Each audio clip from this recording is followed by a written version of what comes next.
Maior e mais bem equipado Hospital do Litoral Paulista, a Santa Casa de Santos conta com pronto-socorros adulto e infantil e ampla assistência 24 horas em diversas especialidades. O hospital também possui a maior rede de operadoras de plano de saúde credenciadas da região para atendimentos de urgência e emergência. Consulte os convênios credenciados. Santa Casa de Santos, o hospital que une história, pioneirismo e modernidade. Começa agora Jornal em Foque. Apoio Santa Casa de Santos, cada dia mais completa. Olá, seja bem-vindo, seja bem-vinda. Estamos iniciando mais um Jornal em Foque. Muito obrigado pela sua presença, muito obrigado pela sua audiência. Sempre trazendo convidados muito especiais, tratando sobre temas fundamentais para o nosso dia a dia, da nossa sociedade, não só nossa sociedade aqui de Santos, da Baixada Santista, onde estamos falando, mas também de todo o estado de São Paulo e do país, por que não? Vamos falar muito sobre a questão de cirurgia bariátrica, entre outros temas também, saber quem pode, quem não pode, esse universo aí que é muito importante porque infelizmente o nível e o número de pessoas acima do peso preocupa cada vez mais e é claro, né, ainda aquelas que estão com um sobrepeso ainda maior e os riscos à saúde dessas pessoas. Nosso convidado de hoje é o médico Lucas Leal, que é doutor em ciências pela Unifesp, especialista em cirurgia geral com especialização em cirurgia videolaparoscópica e cirurgia bariátrica e metabólica. Nome grandão, hein? Doutor, muito obrigado pela sua presença. Agradeço, Fernando, o lisonjeiro convite, é uma honra estar aqui com vocês, com amigos, ouvintes, todos aqui em prol da saúde e do benefício da população. Muito obrigado pela oportunidade. Nós que agradecemos, doutor. Lembrando que você pode assistir ao programa a qualquer momento nas nossas redes sociais, facebook.com/jornalbocnews, nosso canal no YouTube, youtube.com/bocnewstv, também no X ou Twitter, se você preferir, Instagram, enfim, todas as redes sociais e, lembrando, também no nosso site bocnews.com, reprise 5 horas da tarde na TV com Santos e no mesmo horário na Rádio Santos FM 92,5 MHz. Doutor, vamos começar. Obviamente, eu acho que no seu consultório muitas pessoas chegam e falam assim, quero fazer uma cirurgia bariátrica. Quem pode, quem não pode? A gente teve uma nova norma agora, divulgada agora em maio, se eu não me engano, né? A norma da CFM, né? Atualizando a questão da cirurgia bariátrica. Mas para explicar quem pode, quem não pode, quais são as dúvidas principais que as pessoas ainda têm em relação à cirurgia e em todas as formas de cirurgia, porque tem várias maneiras também, cada caso é um caso que tem que ser pensado individualmente, né? Então eu gostaria de, para a gente começar o bate-papo, né, a conversa, como eu sempre chamo, eu acho que essa é uma questão que muitas pessoas devem perguntar para o senhor lá no seu consultório. Com certeza, quando um indivíduo que apresenta um excesso de peso corporal significante, não apenas um pouquinho do peso acima do normal, né? Então aquela pessoa portadora de obesidade, né, que existem parâmetros clínicos, né, que você divide o peso pelo quadrado da altura, né, e você obtém um número. Então esses indivíduos portadores de obesidade, que implica não só no próprio excesso de peso, mas também em outras doenças associadas, às vezes eles procuram um cirurgião, um endocrinologista, para tratar né, essa obesidade, que não é, como eu disse, simplesmente um excesso de peso corporal. A obesidade, essa doença, é uma doença metabólica, uma doença grave que envolve outras doenças associadas a esse próprio excesso de peso. Diabetes, hipertensão, apneia do sono, problemas de colesterol, cânceres. Né? Então, veja que essas pessoas preocupadas com a sua saúde, com a sua qualidade de vida, elas querem, né, um tratamento. E não é todo indivíduo obeso que tem indicação de tratamento cirúrgico. Sim. Aliás, né, hoje em dia, digamos assim, o tratamento da obesidade grave, da obesidade mórbida, ele permanece ainda sendo cirúrgico. Tá? Claro que existem outros graus de obesidade em que há possibilidade de tratamento clínico. Para um indivíduo chegar ao ponto de precisar ser operado, ele precisa atender a critérios técnicos, né? Então, esses últimos critérios lançados no final de abril, começo de maio, do Conselho Federal de Medicina, atualizou esses critérios, essa normativa, né? Então, indivíduos que tenham tido previamente falha no tratamento clínico, esses sim, né? De acordo com esses critérios, eles sim são candidatos à cirurgia bariátrica. Não basta simplesmente, doutor, eu estou aqui com 15 quilos a mais, quero operar. Né? Estou aqui com 30 quilos a mais e quero operar. Não.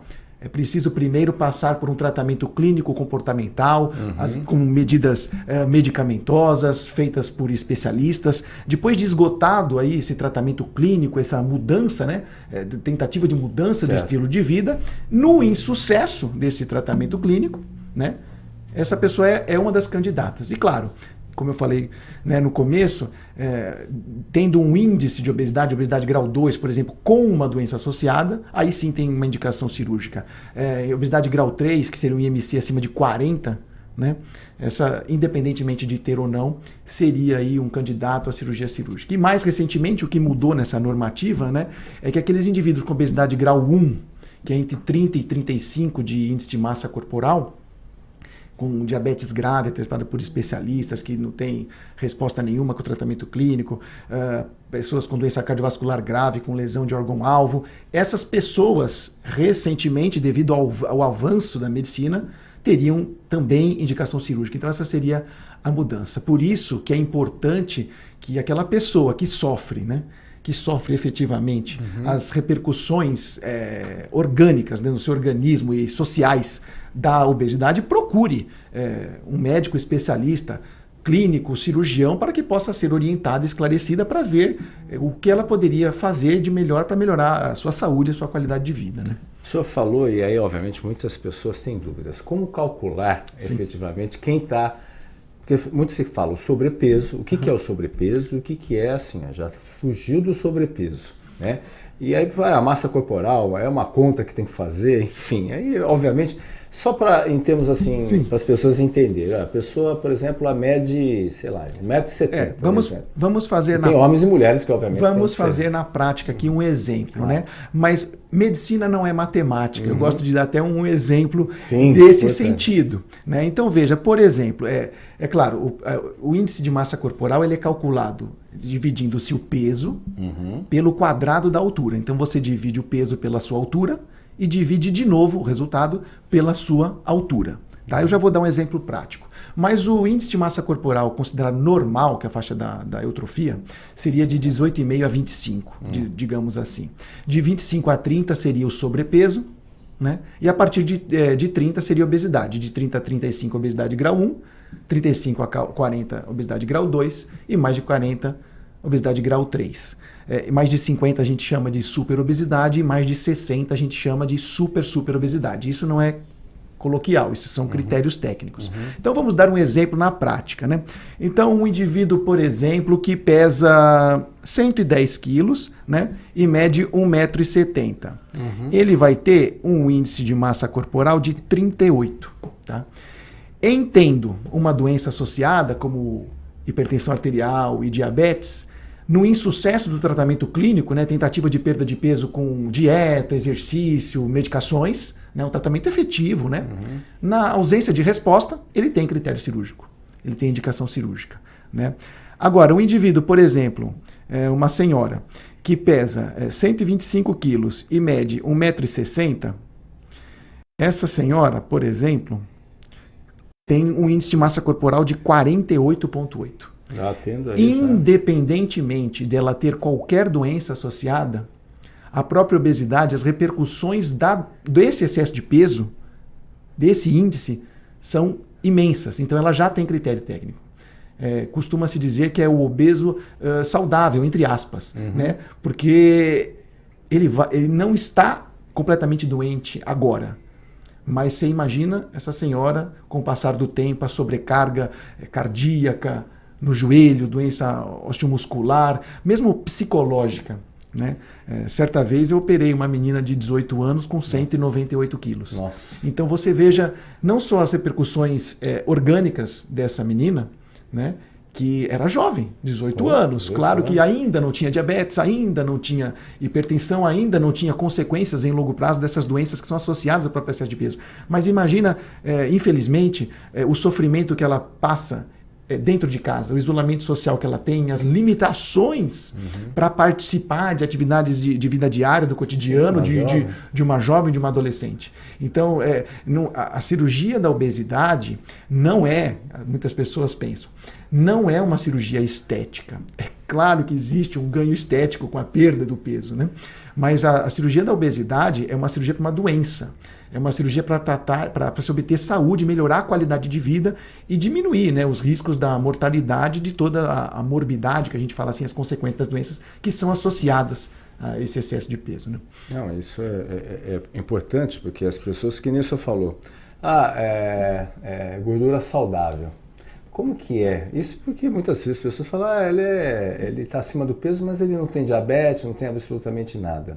Mas quais são as consequências? Se não tem hoje, poderá ter amanhã. Quais são as consequências diretas que a pessoa tem ao longo? Se é jovem, ainda você consegue, mas à medida que o tempo vai avançando, já começam problemas articulares, muitas vezes, começam problemas também a diabetes, colesterol e assim vai sucessivamente. Como é que essa expressão gordura saudável, o que é mito, o que é verdade, se não é nenhuma verdade em relação a isso? Então, na verdade, a gordura não é saudável. Né? Então, veja, o próprio tecido adiposo, né, ele é um tecido pró-inflamatório.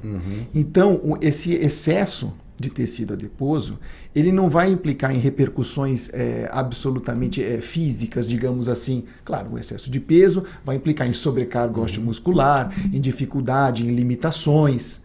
Mas também esse tecido, ele implica em alterações hormonais. Então ele pode, em longo prazo, em se mantendo, implicar em sobrecarga cardíaca, em diminuir a resistência, aumentar a resistência periférica à insulina, diminuir a sensibilidade periférica à insulina. Então essa pessoa vai começar a desenvolver aí uma intolerância à glicose e isso vai implicar em diabetes. Então é que nem pré-diabetes, né? Na verdade, o indivíduo pré-diabético, ele é diabético, é um diabético leve, né? Então ele está diabético, né? Mas de acordo com os critérios. Mas um sobrepeso, claro, ele pode retomar. Um sobrepeso não é cirúrgico. O que eu disse é que assim, não é toda a obesidade que é cirúrgica. Sim. Existe um grau que obviamente vai ser cirúrgico, né? Vai ser cirúrgico, mas não é todo excesso de peso que há necessidade da mudança dessa pessoa de se comprometer com o tratamento. A gente costuma dizer que a cirurgia é uma ferramenta, a cirurgia não é milagre. O paciente, aquela pessoa que procura tratamento, ela precisa fazer a parte dela. O cirurgião atua, naquele caso específico, né, depois de não ter resolvido de outra forma, clinicamente, atua para ajudar o indivíduo a conseguir aquele objetivo que ele tinha de perder o peso e ter saúde, né? Porque ele não conseguiu por outras medidas, mas ele precisa fazer a parte dele, ele precisa ter essa dieta, esse exercício físico, ele precisa se comprometer a aprender a se alimentar direito, a escolher seu alimento, a aprender a mastigar. Então, por isso que não é uma atuação do cirurgião, é uma atuação de uma equipe que tem psicólogo, nutricionista, endocrinologista, tem outros especialistas associados. E para a gente brincar, né, que eu tinha falado que a medicina não é matemática, você imagina, por exemplo, né, não é só basta dividir o peso pela altura.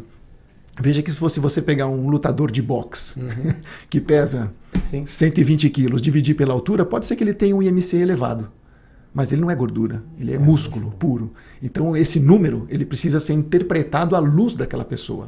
Então o tratamento da cirurgia da obesidade hoje, ele também é individualizado. A escolha da técnica cirúrgica, o que fazer depende do tipo do indivíduo, do hábito de vida, do contexto de vida daquela pessoa e também das suas doenças associadas, sempre de acordo com protocolos internacionais e critérios técnicos. Né? Muito bem, doutor. É importante esse esclarecimento. O senhor falou dessa jovem de 18 anos, sua paciente, né? Operou, tudo bem, tudo certinho. Graças a Deus, outra vida, né? Outra vida, ótimo. E aí a gente pergunta também, hoje a gente vê uma gama cada vez maior, e a gente tem redes sociais, televisão, a publicidade, especialmente para as crianças, e aí você tem a obesidade infantil, que pode desenvolver, obviamente, uma obesidade mórbida, dependendo do cenário que essa criança tem. há uma relação direta na questão da obesidade infantil junto com um adulto que pode ter esse problema? Qual é mais ou menos pesquisas, não sei se existem, obviamente, levantamentos, que mostram uma criança obesa 80% de uma criança obesa vai se tornar um adulto obeso. Eu estou falando esse número que não sei se esse número é claro. Existem alguns estudos americanos, né? Mas veja que hoje em dia, né?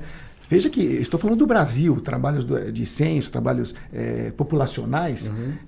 Hoje no Brasil o problema não é desnutrição. É claro que nós temos a miséria, a pobreza. Né? Mas quando eu estava na escola, muito se falava das crianças desnutridas. Né? Então, hoje em dia, mais da metade da população, se não mais de 60% da população, está acima do peso. Eu não falei que está obesa, está acima do peso.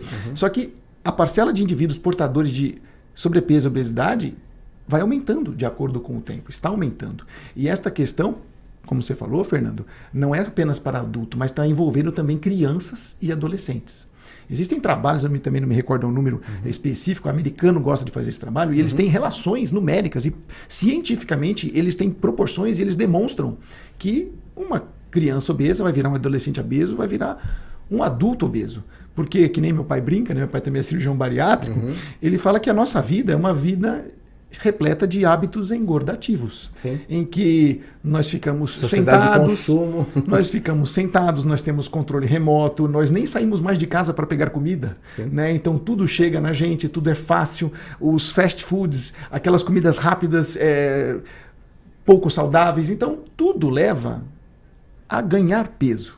Né? Então, por isso que precisa de uma mudança comportamental, mudança do estilo de vida. E não só, não é também qualquer adolescente acima do peso, não.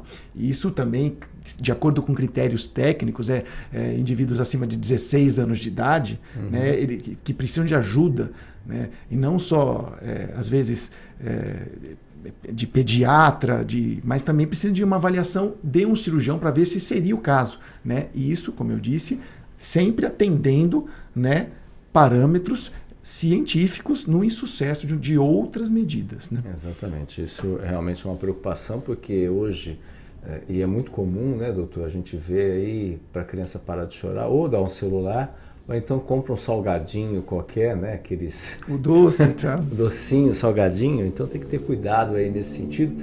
E é claro, a questão do peso, isso varia também de acordo com a faixa etária. À medida que a gente vai ficando, em tese, avançando, a tendência é a gente aumentar aí a nossa massa de gordura, né? O que fazer, aí você tem tudo assim, mas assim, o que é aceitável e não aceitável à medida que você efetivamente vai aumentando a sua faixa etária, né? E uma outra dúvida também, que não sei se procede, que toda aquela gordura externa, especialmente os homens que têm aquela barriga externa, o mesmo volume é interno também? Isso procede, isso? Na verdade, existem, basicamente, né, a gente divide a distribuição da gordura corporal, existe o padrão androide, que a gente fala que seria a maçã, que é o padrão do homem, que é concentrar a gordura abdominal, basicamente. E teria o padrão de distribuição da gordura ginoide, que seria uma pera, né, que seria a mulher, que seria mais na região glútea dos quadris, né? Isso cientificamente falando. Mas veja que, às vezes, aquela pessoa, você fala, não, mas ele só é gordinho, só tem aquela barriguinha, aquele volume, aquela gordura abdominal, visceral, daquela pessoa que tem... Você olha a pessoa de costas, ela é linear, digamos, eutrófica, mas ela já vira de lado, tem aquele acúmulo de gordura abdominal. Aquela gordura visceral, ela é prejudicial à saúde. Então, esse acúmulo de gordura visceral é absolutamente prejudicial, e existem tipos de gordura que são mais difíceis de perder. Então, às vezes, um indivíduo que é todo gordinho, digamos assim, ele seca mais, ele seca por inteiro, e às vezes aquele indivíduo que só tem aquela barriguinha está pior metabolicamente do que aquele outro. Aquele que já mais... Exatamente. Isso que é interessante. São mitos, né, são mitos que tem. Mas isso, de certa forma, também acaba atrapalhando os outros órgãos do organismo, à medida que vai empurrando também, por exemplo, rim, pâncreas. Às vezes a gente vê pacientes obesos, né, que tem um grande panícula adiposo, que a gente fala, um grande tecido adiposo, mas dentro da cavidade, por exemplo, quando você entra para fazer a cirurgia videolaparoscópica, ele tem às vezes um fígado pouco esteatótico. Mas às vezes você pega um indivíduo menos obeso, digamos assim, porque se não fosse obeso não estaria operando, menos obeso, e ele tem um baita fígado grande, esteatótico, que é repleto de gordura. Então isso é individual. As repercussões são individuais, né? E você tinha perguntado o que fazer ao longo do tempo, né, Fernando? Com o envelhecer, porque com o tempo, com a idade, vai mudando o nosso metabolismo. Então você vê que o adolescente ele come pra caramba, né? Ele come o dia inteiro e não engorda, ele está sempre magrinho, fazendo atividade física. E já aquele senhor que está numa idade mais avançada, que come só um lanchinho, uma bolachinha, pouca coisinha, como se fosse um passarinho, que os pacientes brincam, poxa, doutor, eu como um pouquinho. Ele está engordando, né? E isso eu não estou nem falando da qualidade da dieta, né? Mas o metabolismo muda. Então o que é importante, que nem nutrólogos falam, médicos clínicos, endocrinologistas e mesmo cirurgiões, é justamente essa mudança de estilo de vida. Mas para quem não tem um estilo de vida adequado, e qual seria, né? Todos nós, né? Uma atividade física regular, saber, né, selecionar os alimentos. Não é viver de dieta, evitando isso e aquilo. Claro, né, você tem que dar preferência para proteínas, verduras e legumes, mas não é para abolir absolutamente da vida carboidratos e açúcar e gorduras. Há necessidade, né, para hormônio, para metabolismo, para desenvolvimento, há necessidade do consumo desses alimentos. Então tudo, né, na vida é bom senso, tudo precisa ser comedido, né? Então a necessidade de, especialmente com o passar dos anos, daquela pessoa desenvolvendo, não precisa se matar na academia, mas caminhar, fazer um exercício, pedalar, andar. Nós estamos numa cidade maravilhosa, né, uma praia aqui no Boqueirão, andar ali na praia, pedalar. Acho que é isso que é importante, né? Coma com moderação, né? Exatamente. Isso que é importante. Doutor, tem uma outra questão. Às vezes muitas pessoas fazem, e aí as várias formas de cirurgia bariátrica. Muitas vezes essas pessoas retomam o peso, né? Por N questões. Porque muitas operam, fazem a cirurgia, mas acabam voltando a ter um peso próximo do que era antes, ou pelo menos... às vezes até maior, dependendo assim. Por quê? Por que isso acontece? Então, é assim, a cirurgia não é diferente, por exemplo, de uma cirurgia de apêndice, né? Que nós tiramos o apêndice que está inflamado. Diferente de uma cirurgia de vesícula, que nós tiramos a vesícula que está doente, né? Não é diferente de uma cirurgia de refluxo, que nós fazemos uma mudança e nós resolvemos o refluxo. A gente não tira a obesidade. A obesidade continua lá. Na cabeça da gente. Ela é uma doença. Então nós tentamos driblar a obesidade. Porque não vamos tirar o quê? Não. Nós fazemos cirurgicamente, né? Existem dois grandes grupos de cirurgias aprovadas, existem outros tipos, mas as consagradas, que têm mais estudos, os melhores resultados, são dois grandes grupos de cirurgia, né? É a cirurgia, o bypass, que foi a primeira, digamos assim, mais consagrada cirurgia bariátrica, uma cirurgia mista, né? Ela é restritiva, você diminui a quantidade de alimento que você ingere, e também ela é desabsortiva, que o pouco que você ingere não absorve totalmente. E tem a segunda cirurgia, que é a gastrectomia vertical, que é o sleeve, que ela é uma cirurgia puramente restritiva, mas ela também é metabólica. Então a cirurgia bariátrica ela tem efeitos não só na perda de peso, mas metabólicos. E é isso que melhora aí todas as doenças associadas à obesidade. Em termos de reganho, né, também são alguns mitos, né? E assim, o que eu estou falando aqui, a gente observa no dia a dia. Sim. Né? Veja que a cirurgia mais popularmente conhecida, quando você fala assim, eu conheço fulano que fez redução de estômago, né? É uma cirurgia das mais antigas que tem, das cirurgias bariátricas, é o bypass Y de Roux, né? Que é a cirurgia de Faubi Capella, que é a cirurgia mista, restritiva e desabsortiva, que você diminui o estômago e costura o intestino, faz um desvio, faz um bypass. Essa é a cirurgia clássica. De uns anos para cá, cresceu muito a cirurgia do gastrectomia vertical, que é o sleeve, né, que é a gastrectomia, que nós fazemos apenas uma redução do estômago, efetivamente. Então fica só um pedaço do estômago, né, e tudo que a pessoa come absorve. E veja que... Também tem os efeitos colaterais tudo depois, tem né? riscos, né? Podemos também falar disso. A também, pessoa comeu já claro, tem que ter existe assim, próximo também, né? temos que ver. Mas assim, em termos de reganho, não sou eu que estou falando. Existem trabalhos na literatura, meta-análises, que é o maior nível de evidência científica que tem, que mostram que os efeitos, né, os resultados metabólicos e também, não só em saúde, mas também em qualidade de vida, tanto do bypass quanto do sleeve são semelhantes. São muito semelhantes. Existe alguma superioridade, uma ligeira superioridade do bypass em relação ao sleeve em alguns casos, especialmente naqueles indivíduos diabéticos. Mas o que eu quero dizer é que essa escolha é de acordo com critérios, de acordo com o paciente, com aquela pessoa. Cada caso é um caso. Mas veja que as duas cirurgias têm praticamente o mesmo resultado. Isso hoje, né? Pode ser que daqui a 10 anos mude em outros trabalhos, né? Mas hoje tem resultados semelhantes. E veja que o reganho de peso, ele acontece não só no sleeve, mas também no bypass, né? Por que nós estamos falando isso? Porque a cirurgia é uma ferramenta, né? Que você perguntou, como é que é o reganho? Então, às vezes o paciente fica reticente, doutor, eu não quero só reduzir o meu estômago, eu quero reduzir ele mais e quero fazer o desvio para não ter reganho. Veja que se ele não mudar de vida, hábitos, né? Se ele não mudar de hábito, se ele não fizer a parte dele, ele vai ter reganho.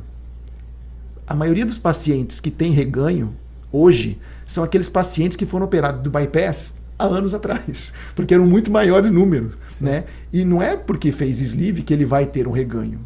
Independentemente, a gente brinca com os pacientes, fala, olha, são 3 partes, né? A minha parte é uma, é operar. E a cirurgia, cientificamente, comprovadamente, ela funciona. Ela vai levar uma perda de excesso de peso, né, efetiva e duradoura, em torno de 70% a 80% do excesso de peso, não é do peso. 70% a 80% do excesso de peso daquele indivíduo em 2 anos, às vezes antes, às vezes depois, porque é uma curva de Gauss. Então a média, o grosso ali dos pacientes, né, vai perder perda de 70% a 80% de excesso de peso em 2 anos, né? É isso que só acontece. que a pessoa perde, perde, só que ela precisa fazer a parte dela, né? Então a minha parte é uma, a parte do paciente são 2. Então eu posso abusar um pouquinho. É fazer o acompanhamento pós-operatório com a equipe cirúrgica, multiprofissional, interdisciplinar, né? Psicólogo, nutricionista, e fazer a parte dela de comer devidamente, ter a sua dieta, não é viver de dieta, é saber comer com qualidade e fazer uma prática de atividade física. Como eu falei, não precisa se matar na academia. Claro. Né? Tem gente que não gosta de academia, mas dança. Tem pacientes que dançam, vive dançando, ótimo.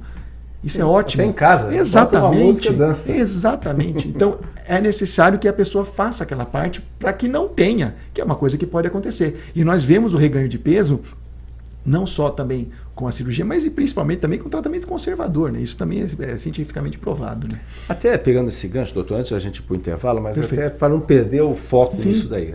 Nós tivemos a pandemia foi uma tragédia. E aí muitos hábitos mudaram das pessoas, né? Muitas começaram a trabalhar em casa, ficar em casa, né? Além no período da pandemia, mas muitas empresas migraram efetivamente para o trabalho online, né? E depois agora de forma híbrida algumas delas, ou seja, a tendência é a pessoa ficar em casa.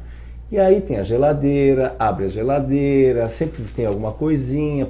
Isso no seu consultório, você tem notado aí um crescimento aí dessas pessoas que estão trabalhando em casa e aí os efeitos colaterais disso daí também? Não, isso foi notório, né? Isso todo mundo reparou, todo mundo ganhou peso. Claro que tem aquelas pessoas, eu conheço algumas pessoas e alguns pacientes que aproveitaram justamente para ficar em casa e ficaram fazendo exercício e tal, etc. Mas outras pessoas, justamente por essa mudança de vida, de comportamento, isso implica. Então, nos pacientes operados da cirurgia bariátrica, é preciso que eles mudem os hábitos de vida, o contexto de vida. Então, aqueles hábitos engordativos que eles tinham, eles precisam ser...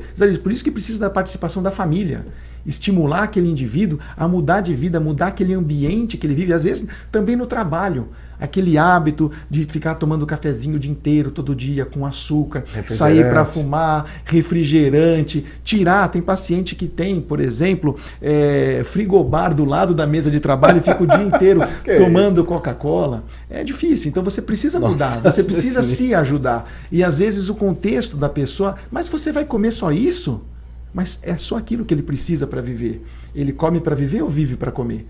Aí fica a mãe, o marido, a esposa, nossa, mas você vai comer só isso? Você precisa comer mais, mas aquilo é suficiente para ele. A pessoa não vai definhar e ela vive, ela tem qualidade de vida, ela está perdendo peso com qualidade, está ganhando saúde. Então isso precisa ser esclarecido também para a família daquela pessoa. Porque aí todo dia pede pizza, pede hambúrguer, aí a pessoa acaba né? A tentação é grande. Exatamente. Também, né? Então não é fácil também nesse sentido. E mais uma coisa que você está falando, o papel do psicólogo dentro desse cenário, porque muito é da nossa cabeça também, né, doutor? E aí, por mais que o senhor fale, mais que o nutricionista fale, enfim, todos os profissionais aí falem da área da medicina, mas se não tiver um psicólogo para trabalhar com a cabeça dessa pessoa, ela pensa ainda que tem os hábitos anteriores, né? Como é que essa equipe multidisciplinar, mas é claro, esse tratamento psicológico tem que ser praticamente, né, por um longo tempo, se não for de forma contínua, né? É muito importante a necessidade de avaliação psicológica no pré-operatório para a gente ver se a pessoa tem conhecimento das mudanças que ela vai ter na vida dela. Sim. Também para ver se ela tem um tipo de compulsão, algum transtorno mental que eventualmente contribua, digamos assim, para descontar na comida, tem uma certa depressão, uma ansiedade. Então isso precisa ser previamente tratado antes de operar, né? Mas também para ver se tem a percepção. Mas a parte psicológica é muito importante porque a pessoa vai mudar de vida, né? Então ela vai ter que aprender a comer, ela vai ter mudanças no corpo dela, né? Então no começo, né, ela vai começar a perder roupas. Claro que isso é bom, é saudável, isso é ótimo, mas a pessoa vai ter mudanças corporais que o próprio excesso de peso, as dobras de pele vão ficar, né? A pessoa vai, digamos, secando, né? E vão ficando com dobras de pele. E isso depois, eventualmente, pode ser feita uma cirurgia plástica reparadora, né? Desse excesso de pele, que precisa ser tratado. Mas ela vai precisar conviver com isso durante um tempo. Então tem que tratar a cabeça, né? Limitações que ela vai ter, por exemplo, então... A pessoa pode comer hambúrguer, a pessoa pode comer pizza. O indivíduo bariátrico, ele come, ele não vai comer um pedaço de pizza em 5 minutos. Mas ele vai comer em mais tempo, porque ele vai aprender a mastigar. Eu falo que um paciente bariátrico não é um alienígena, é uma pessoa absolutamente normal, que buscou qualidade de vida, buscou saúde. Ela não tem essas restrições e limitações, ela aprende a comer e come como todos nós, só que em menos quantidade e em mais tempo. É isso. Então, ela precisa aprender a tratar essa ansiedade de querer comer rápido, porque senão realmente vai entalar. Não vai passar. Fisicamente não dá. Então, mas assim, ela tem que aprender a mudar esse tipo de... E assim, alguns pacientes, às vezes, nessa angústia, nessa ansiedade, elas acabam, em alguns casos, né, evoluem com problemas familiares. Não, assim, no sentido também, acabam, às vezes, descontando no álcool. Né, acabam descompensando no álcool, em outros hábitos, porque se deixam de comer, elas começam a enveredar para outros lados. E coisas psíquicas que nós vemos também, às vezes até problemas de casal, né? Porque vejam um casal em que uma mulher que não saía de casa porque se sentia obesa, e aí ela emagrece, começa a se vestir melhor, começa a sair com as amigas, a autoestima que é inerente, e o marido fica com ciúmes. Isso às vezes dá problema conjugal. E a recíproca é verdadeira. Sim. Às vezes o homem não fazia nada, não saía com os amigos, agora ele quer ir no barzinho, sair, viver uma vida saudável, como todo mundo tem que viver. E a mulher que antes era tranquila, agora começa a ficar com ciúmes, desconfiar do marido, que as mulheres estão olhando para o marido. Então precisa toda de uma estrutura, como eu disse, uma estrutura familiar, né, para saber tratar e avançar aí, né, na obesidade. Não, é verdade mesmo. Bem lembrado esse aspecto aí, né? Imagina o paciente ou a paciente operou, depois o marido vai lá, uma consulta para o senhor, não. Olha, estou tendo um problema em casa, doutor, que a minha esposa agora é uma outra mulher, tal. Enfim, difícil. Acontece. Doutor, a gente vai para um rápido intervalo comercial, voltaremos para o segundo bloco aqui do Jornal em Foque. Estamos apresentando o Jornal em Foque.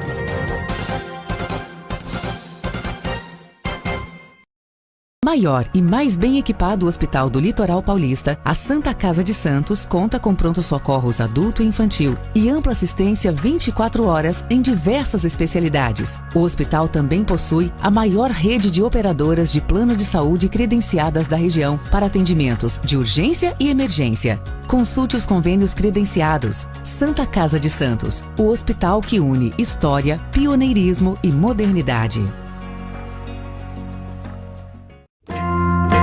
Você quer receber notícias do Boc News no seu celular e e-mail? É fácil. Acesse bocnews.com e inscreva-se para receber a edição digital do Boc News no seu final de semana.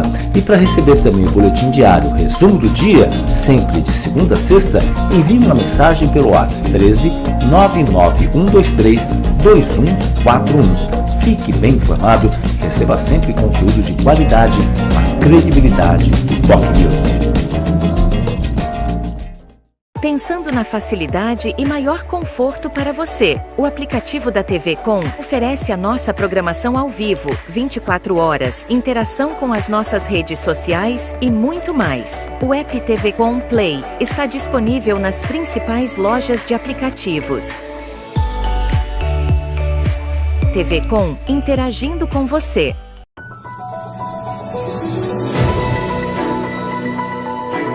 Acompanhe a nossa programação 24 horas ao vivo pelas operadoras de TV a cabo, pelo nosso portal e aplicativo oficial, digitalmente via simulcast e nas maiores plataformas de streaming. Saiba mais em tvconsantos.com/abrangência. Somos multiplataforma. Somos TV Com.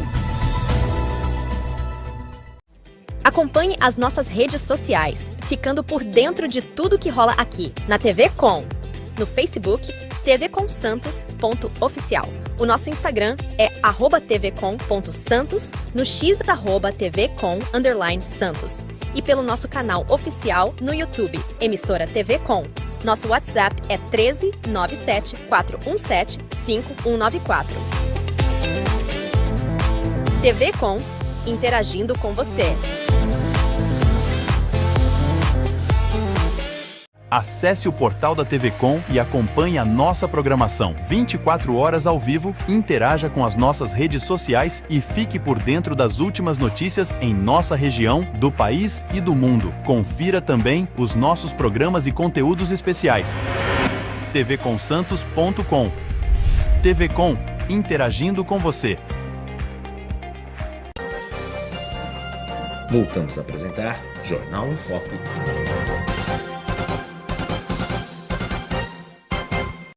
Olá, estamos de volta no Jornal em Foque de hoje, falando muito sobre dicas importantes de cirurgia bariátrica, o que é, como é que faz, o que muda na vida das pessoas, quando é necessário, enfim, uma série de questões com o cirurgião também, o Lucas Leal aqui, que é especialista em cirurgia bariátrica e metabólica, também em cirurgia videolaparoscópica, essa palavra aí é enorme aí, doutor em ciências pela Unifesp, enfim, tem um perito judicial também, já foi médico legista também, a gente vai falar um pouco também desse assunto, mas antes vamos ver como vai ficar a previsão do tempo com o colega jornalista Celso Vernizzi. Seja bem-vindo, Celso.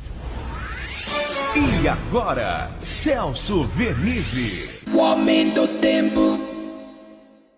Olá, amiga, olá, amigo. O tempo continua com muita variação. No interior do estado já tem períodos de melhoria, aquela área de baixa pressão responsável pelos temporais, tempestades ontem entre o Mato Grosso do Sul e o oeste paulista até a região central, perdeu intensidade e seu núcleo sai para o sul, em direção ao Paraguai e à Argentina. Já entre São Paulo, no litoral até o centro do estado, são ventos que mudaram de direção e sopram do mar, por isso trazem nebulosidade e umidade suficientes para instabilidades de vez em quando, mais para a Serra do Mar e para o litoral, que manterá maior quantidade de nuvens o dia todo. Ao contrário de ontem, a faixa leste paulista, que teve um clima muito quente e abafado, não passa aí dos 21 graus na capital e na Grande São Paulo, também no Vale do Ribeira, no Vale do Paraíba e no litoral até os 22 graus. Muitas nuvens, pode chover a qualquer momento entre a Serra do Mar e as praias. Já no interior paulista, as instabilidades isoladas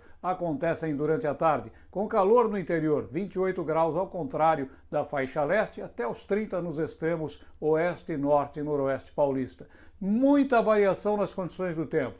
Essa fase de transição da primavera é assim, ainda mais quando se aproxima o verão. Um abraço a todos.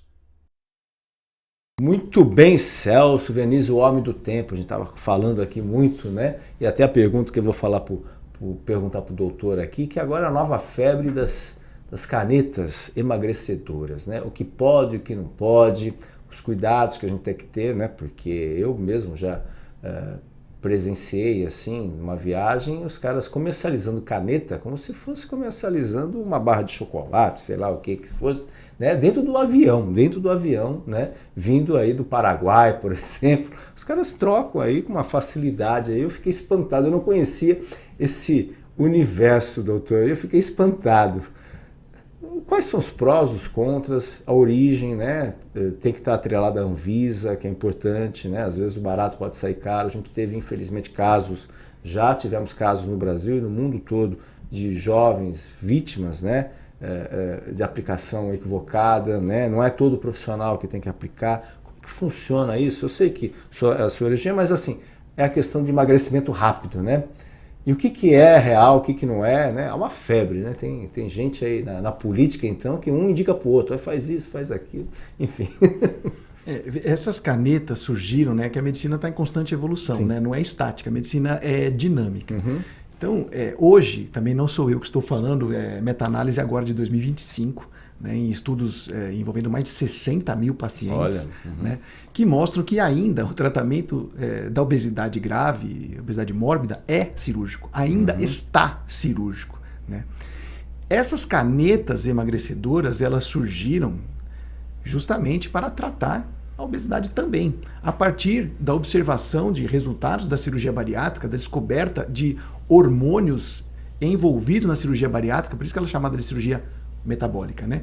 Que contribuem para o emagrecimento e melhora do diabetes. Então veja que sem nenhum conflito de interesse aqui, claro, né, nós temos técnica, a semaglutida e a tirzepatida, né, que é o Ozempic e o Mounjaro, né, eles devem ser prescritos idealmente por médicos especializados no assunto, né? Infelizmente nós sabemos que existem algumas comercializações paralelas, mas é um médico paralelo, exato, que sai mais barato e a pessoa... Exato, e assim são medicamentos que podem ter efeitos colaterais, né? Assim como a cirurgia, né? Claro. A cirurgia, toda cirurgia tem riscos, sim, né? Sim. Tem complicações, existem possibilidades, inclusive de óbito, né? Como qualquer cirurgia, como qualquer procedimento cirúrgico.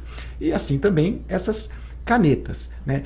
Veja que também, como eu disse, em meta-análise, que é o nível maior de evidência científica que tem hoje, essas canetas emagrecedoras que têm, de fato, a sua devida indicação técnica para aqueles indivíduos que passam por médico, né, para o seu tratamento, para o seu emagrecimento, para a sua perda de excesso de peso e ganho de qualidade de vida, essas canetas elas levam à perda de excesso de peso, né? Mas o que se demonstrou nessas meta-análises que nós temos, tem 2 ou 3 meta-análises já grandes, né? Que nem essa aí que eu falei para você, Fernando, elas mostram que essas canetas emagrecedoras, realmente a Mounjaro é superior, né, ao Ozempic, eles levam uma perda de excesso de peso, mas a perda de excesso de peso da cirurgia bariátrica é muito maior, significativamente, percentualmente. E não simplesmente essa perda de excesso de peso, mas também a manutenção em longo prazo.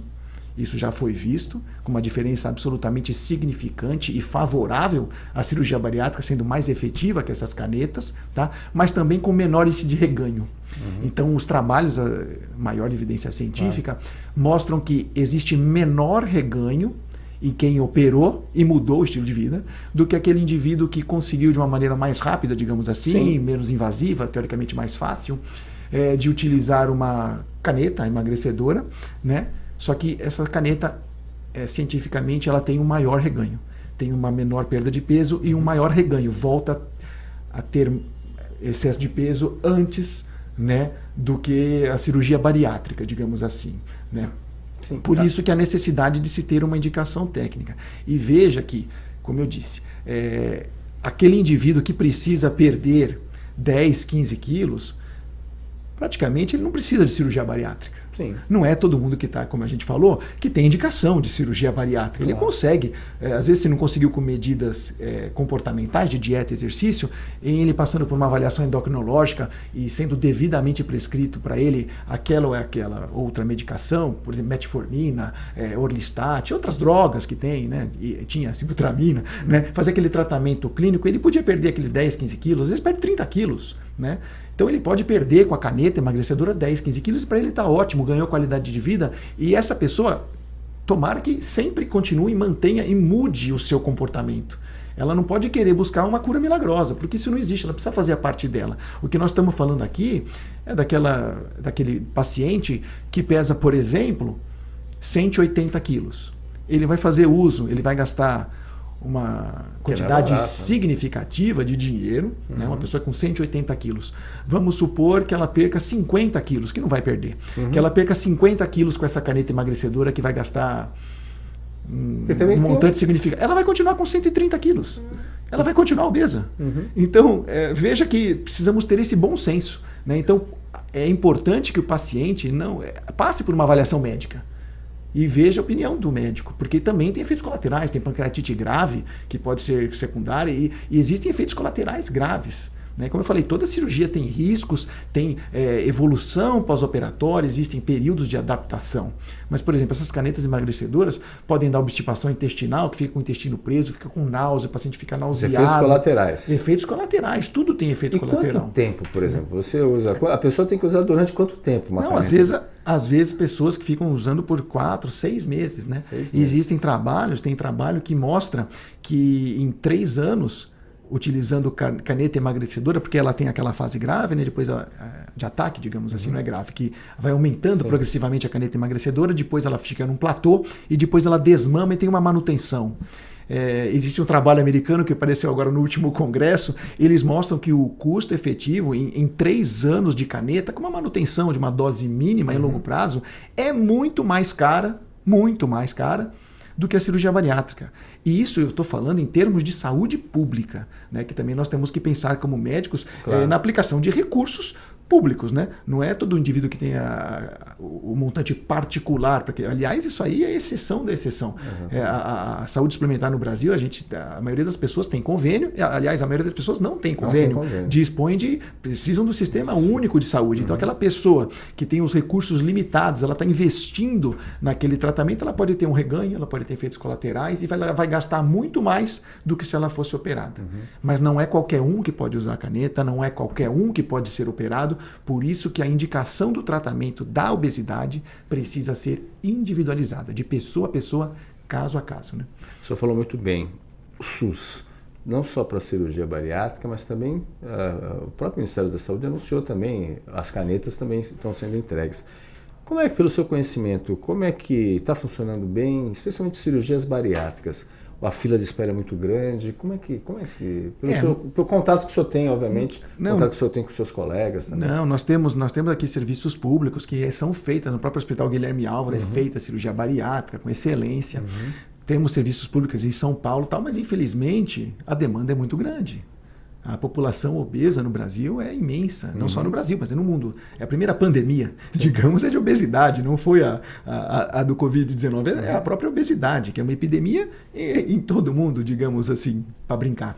Né? Mas veja que a fila é muito grande e, infelizmente, a capacidade de recurso, de resolução do serviço público, infelizmente, não chega, não acompanha. Né? Às vezes até em próprios convênios, né? Às vezes a pessoa tem dificuldade de acesso, né? Demora um pouco mais do que ela esperava, às vezes tem um determinado, não é limite, mas às vezes é finito, né? A capacidade de resolução é finita de acordo com o número de vidas. Né? Então é importante tem que ver em serviços públicos, né? Apesar das canetas terem sido aprovadas pela Anvisa, terem registros, elas não são ainda disponíveis no âmbito do SUS. Apesar de elas serem aprovadas, serem tecnicamente, elas não são disponíveis como, por exemplo, medicações para tratar hipertensão, diabetes e diversas outras doenças, né? Porque devido ao alto custo, ao alto impacto e haver outras alternativas custo-efetivas que em termos de saúde pública tem a mesma resolutividade por um menor preço, digamos assim. Doutor, o senhor também é especialista em cirurgia de apêndice, vesícula, né? E o senhor comentou também de refluxo. Até para as pessoas entenderem, porque infelizmente, às vezes, a questão do apêndice, por exemplo, às vezes até a vesícula também, as pessoas, se não levarem a sério, podem levar à morte. Inclusive. Exatamente. Até para entender aí como é que funciona isso daí, quais são os sintomas, o que a pessoa tem que perceber aí quando algo não está legal aí nesse sentido. Vamos lá. E às vezes são invisíveis, né? Invisível assim, a pessoa não sente dor, não sente nada. A maioria dos casos de doença do refluxo gastroesofágico é quando, de uma maneira mais simples, quando o ácido do estômago ele retorna para o esôfago, ele queima, ele pode dar sintomas gástricos, de estufamento, queimação, arrotos, vômitos, tosse quando ele deita, engasgos. Então, essa sensação, às vezes, de aperto no peito, esse pode ser um refluxo, mas a maioria é tratada clinicamente. Uma minoria dos casos, de acordo com os resultados de exames que o médico que vai avaliar, examinar aquela paciente vai pedir, numa minoria dos casos o tratamento é cirúrgico hoje em dia, né? Que antigamente, né, as coisas vão evoluindo. Diferentemente da cirurgia de apêndice, que é um caso de urgência, né? Às vezes até de emergência, digamos. Mas nós temos que uma dor abdominal, toda dor abdominal, que leva o paciente, com menos de 24 horas, né, que leva o paciente a procurar um médico, ela precisa ser devidamente investigada. Então, aquela pessoa que tem dor abdominal, ela precisa procurar assistência médica. Às vezes, de início, não é um quadro clássico de apendicite, é uma dor abdominal vaga. Mas essa dor abdominal, se ela evoluir com náuseas, vômitos, alteração do hábito intestinal, febre, ela começa aqui em cima, desce aqui para baixo, para a direita, isso aí já sugere, por exemplo, apendicite. Claro que não é toda dor abdominal que vai ser submetida à cirurgia, não é nada disso. Mas eu acho que o recado que precisa ser feito é que dor abdominal, quando aquela pessoa não está legal, não fique em casa, procure atendimento médico. Né? E aquela pessoa que tomou, eventualmente em casa, se automedicou e essa dor voltou, procure atendimento médico. E pode não ser apendicite, pode ser outra coisa, mas também pode ser apendicite. Veja que para nós médicos, às vezes, para fazer um diagnóstico de apendicite aguda, às vezes é difícil. Não só examinando, que às vezes você não tem elementos claros, típicos de apendicite, mas às vezes os resultados de exames de imagem e de sangue, às vezes não indicam que aquele caso é apendicite. Às vezes a pessoa precisa repetir exame, precisa ficar em observação, precisa ser reavaliada para depois ser operada. E muitas vezes não é apendicite. Não é uma ciência exata, a medicina. O que importa é que aquela pessoa procure atendimento médico e seja examinada, seja avaliada e receba o devido atendimento. Né? E isso em casos de urgência, que é uma dor que pode levar à morte. E veja que a doença da vesícula, eu coloquei por fim, é uma doença que ela pode estar silenciosa. A maioria dos pacientes não tem sintoma nenhum e tem pedra na vesícula. Então, qual é o sintoma de ter pedra na vesícula? O principal sintoma é não ter sintoma, digamos assim. A maioria dos pacientes é assintomática, tem pedra na vesícula. Então, quando vai fazer um exame achado de exame, né? A pessoa faz um exame de rotina com o ginecologista, vai fazer um exame de ultrassom com o ginecologista, tem lá pedra na vesícula. O homem vai fazer exame de rim, passou com o urologista que pede um exame, faz uma avaliação de rotina, tem lá pedra na vesícula. Eu não preciso fazer nada, mas ela é pequenininha, doutor. Preciso fazer alguma coisa? Precisa. Porque justamente são as pequenininhas que podem dar os maiores problemas. A pedra na vesícula, né, a gente pode falar disso também em outra oportunidade, ela é uma doença que pode dar várias outras doenças. E não é uma cirurgia simples, né? Não existe cirurgia simples, é uma cirurgia videolaparoscópica, né? Uma cirurgia de alta complexidade que envolve todo um aparato, né? Existe um preparo e tem repercussões hemodinâmicas. Então, precisa tratar aquela pedrinha, que a pedra grande, digamos assim, se fosse um funil, né, a pedra grande para aqui em cima, né, como se fosse uma caixa d'água com os encanamentos que vão afunilando. Ela pode parar ali em cima, pode dar uma série de problemas, colite aguda, mas a menorzinha vai descendo. Então ela pode entupir aqui, pode dar coledocolitise, pode descer lá para baixo, pode dar pancreatite, que são doenças associadas. Né? E isso pode ser hoje, daqui a 10 dias, daqui a 10 anos ou nunca. Tá? Não precisa sair correndo para operar, não é isso, né? A pedra na vesícula, mas precisa ser avaliada por um cirurgião e esse cirurgião, depois de pedir os exames, programar a cirurgia aí em tempo certo, de uma maneira programada, eletiva, que a gente fala, para que justamente não vire um caso de urgência, como a apendicite aguda, né? Que seria aí a colecistite aguda, dentre outras coisas que podem acontecer, né? Realmente é preocupante nesse sentido, tem que ficar atento nesse aspecto. Queria agradecer também ao Marcelo Silva aqui. Bom dia, eu gostaria de saber qual é a relação entre a cirurgia bariátrica e o alcoolismo pós-cirúrgico, aqui é a pergunta do Marcelo. Infelizmente a gente vê né, Marcelo, que tem muitos pacientes que acabam enveredando aí não só para o alcoolismo, mas também para outros vícios.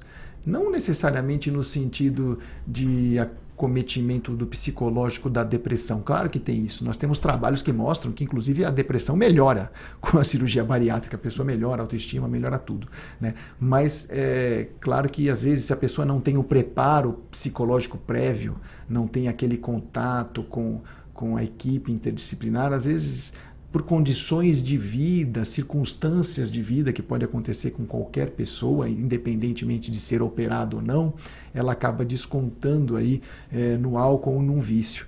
E veja que, por exemplo, no indivíduo que faz bypass, a quantidade de álcool ingerida, ela passa mais rápido para o intestino, então ela é mais rapidamente absorvida, então tem mais repercussões mais rápidas.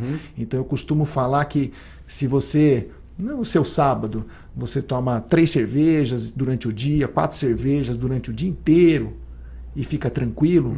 Às vezes, se você opera, e você toma uma cerveja, você já pode ficar meio que alterado, porque o álcool ele absorve mais rápido, então isso pode repercutir. Então, por isso que precisa ter uma conscientização do paciente no pré-operatório. E veja que às vezes a mudança da vida, né? Aquela pessoa que não saía de casa, ela passa a sair, passa a frequentar mais bares, muda a vida dela, não só no bom sentido, mas às vezes ela né, muda e acaba frequentando mais bares, tal, aí envolvendo outras amizades e às vezes, infelizmente, isso acaba descontando aí. Por isso que tem que ter um acompanhamento de perto, não só cirúrgico, para acompanhar vitaminas, que nem eu falei, as cirurgias desabsortivas, né? O bypass, a pessoa precisa fazer o acompanhamento com exames complementares para ver reposição de vitamina, né? Ferro, B12, vitamina D, B1, cobre, uma série de itens que precisam ser avaliados e investigados por endocrinologista, nutrólogo, nutricionista, né? Então isso é importante, todo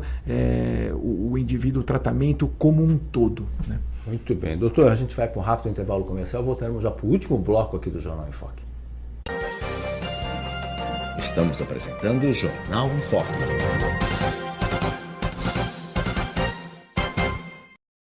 Maior e mais bem equipado Hospital do Litoral Paulista, a Santa Casa de Santos conta com pronto-socorros adulto e infantil e ampla assistência 24 horas em diversas especialidades. O hospital também possui a maior rede de operadoras de plano de saúde credenciadas da região para atendimentos de urgência e emergência. Consulte os convênios credenciados. Santa Casa de Santos, o hospital que une história, pioneirismo e modernidade. Você quer receber notícias do Boc News no seu celular e e-mail? É fácil. Acesse bocnews.com e inscreva-se para receber a edição digital do Boc News no seu final de semana. E para receber também o boletim diário, resumo do dia, sempre de segunda a sexta, envie uma mensagem pelo WhatsApp 13 99123 2141. Fique bem informado e receba sempre conteúdo de qualidade com a credibilidade do Boc News. Pensando na facilidade e maior conforto para você, o aplicativo da TV Com oferece a nossa programação ao vivo, 24 horas, interação com as nossas redes sociais e muito mais. O app TV Com Play está disponível nas principais lojas de aplicativos. TV Com, interagindo com você.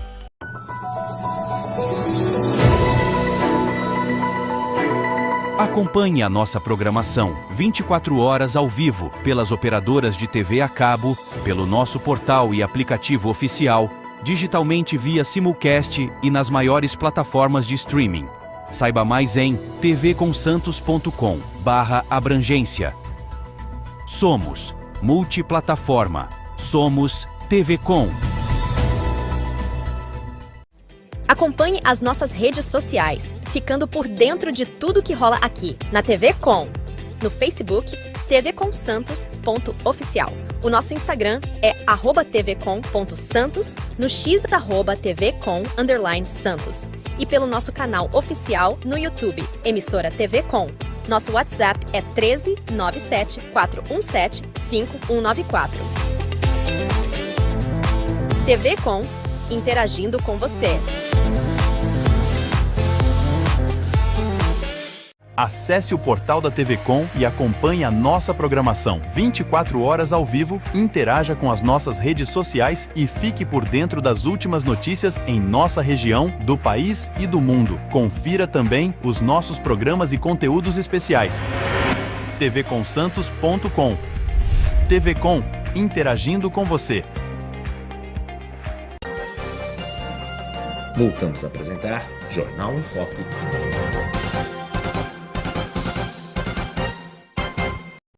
Olá, estamos de volta no Jornal em Foque de hoje, trazendo como convidado o Dr. Lucas Leal aqui, dando uma verdadeira aula sobre cirurgia bariátrica, também sobre canetas emagrecedoras, esclarecendo vários assuntos importantes sobre vesícula, apêndice, enfim, outros temas relevantes também. O seu colega também médico também, o Dr. Walter Marcotto, um abraço também, está elogiando aí os esclarecimentos, muitas claras, extremamente compreensíveis. Parabéns aqui ao programa, muito obrigado. Está faltando uma visita aqui também, ser entrevistado o Dr. Walter Marcotto também, já feito o convite também, Dr. Walter.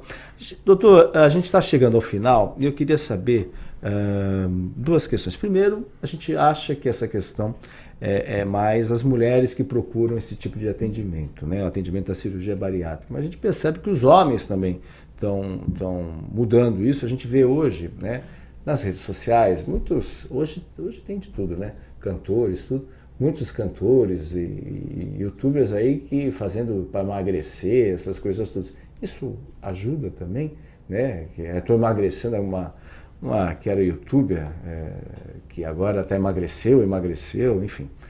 Isso ajuda também? É bom, estimula a pessoa a buscar saúde, né? Uhum. Mas, curiosamente, realmente as mulheres que sempre procuravam mais, e procuram ainda até hoje, né, do que os homens. A maioria dos pacientes realmente é mulher, né? E interessante que você falou, às vezes o marido e a mulher vão ser operados, né? Mas primeiro opera a esposa, depois opera o marido, né? Ah, é? As mulheres são mais corajosas, né? São mais proativas, estão preocupadas com a saúde, claro, com a beleza, né? Que ganha, né? Mas não é uma cirurgia estética, né? É a cirurgia da saúde. Claro. Mas assim, a mulher vai, a mulher é mais corajosa, a mulher é mais resolvida, destemida, quero resolver, quero ficar bem, quero ser outra pessoa, então a mulher vai primeiro do que o marido, né? Mas isso é importante, a mudança familiar, que eu falei, do ambiente, do contexto da família, que nem pegando também um gancho, né? Às vezes, infelizmente, o pai é gordinho, a mãe é gordinha, o filho é gordinho. Porque é o hábito de vida, isso precisa ser corrigido. Sendo gordinho ou não, a qualidade de vida precisa ser buscada em todas as pessoas, desde sempre, desde da infância, quando a criança para a adolescência, para a vida adulta, até quando chega já na terceira idade, que é a melhor idade, você precisa ter esse estilo de vida saudável. Né? Isso é importantíssimo, é fundamental nesse sentido. Doutor, infelizmente chegamos ao final, o Felipe Brandão já está apontando lá, temos o horário. Eu queria agradecer muito os seus esclarecimentos, não deu para falar muito do seu trabalho como perito judicial. Ficamos para outra oportunidade. Como médico legista também, a gente sabe o que é ficção, o que é realidade, né? O doutor teve uma experiência muito grande também como médico legista também, mas eu queria agradecer muito os seus esclarecimentos aqui para os nossos internautas, telespectadores e ouvintes, né? E obviamente fica à vontade aí nesses minutinhos finais aí para dar dicas aí para os nossos internautas, telespectadores. Eu agradeço, foi um prazer e uma honra. Eu acho que a mensagem que fica é que é importante que você que está em casa, está preocupado com a sua saúde, busque atendimento médico especializado. Se informe, né? O paciente ele precisa ser escutado, ele precisa ser examinado, ele precisa ser avaliado como pessoa, como indivíduo, né? E não como uma simples doença, qualquer um. Cada caso é um caso, precisa ser avaliado, individualizado e devidamente tratado de acordo com a sua realidade fática. É isso, por uma pessoa especializada na área, é isso que importa. Perfeito. Doutor Lucas Leal, queria agradecer muito a sua participação, a sua presença, né? E lembrando que você pode assistir ao nosso programa a qualquer momento nas nossas redes sociais também e no nosso site bocnews.com. E reprise, 5 horas da tarde, na TV com Santos, canal 8 Vivo, 11 Net Claro, 45 da VPWay e nas demais plataformas de streaming, e no mesmo horário, 5 horas da tarde, na Rádio Santos FM, 92,5 MHz, tanto no dial, tanto no aplicativo da Rádio Santos FM. Tenham todos um ótimo dia e até o próximo Jornal em Foque. Tchau, tchau. Maior e mais bem equipado Hospital do Litoral Paulista, a Santa Casa de Santos conta com pronto-socorros adulto e infantil e ampla assistência 24 horas em diversas especialidades. O hospital também possui a maior rede de operadoras de plano de saúde credenciadas da região para atendimentos de urgência e emergência. Consulte os convênios credenciados. Santa Casa de Santos, o hospital que une história, pioneirismo e modernidade. Você conferiu Jornal em Foque. Apoio Santa Casa de Santos, cada dia mais completa.